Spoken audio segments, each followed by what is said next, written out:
Welcome. In front of me is a CAT S61 and today I'll show you how to capture a screenshot on this phone. And to get started, all you need to do is simply find the content that you wish to capture. I'm going to be using a home screen as an example. And from there press power key and volume down.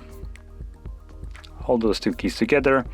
And there we go. As you can see, we have just captured a screenshot.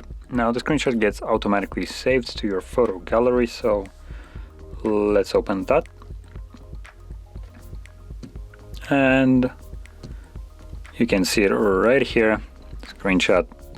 There it is. So that is how you capture a screenshot on this phone. And if you found this very helpful, don't forget to hit like, subscribe, and thanks for watching.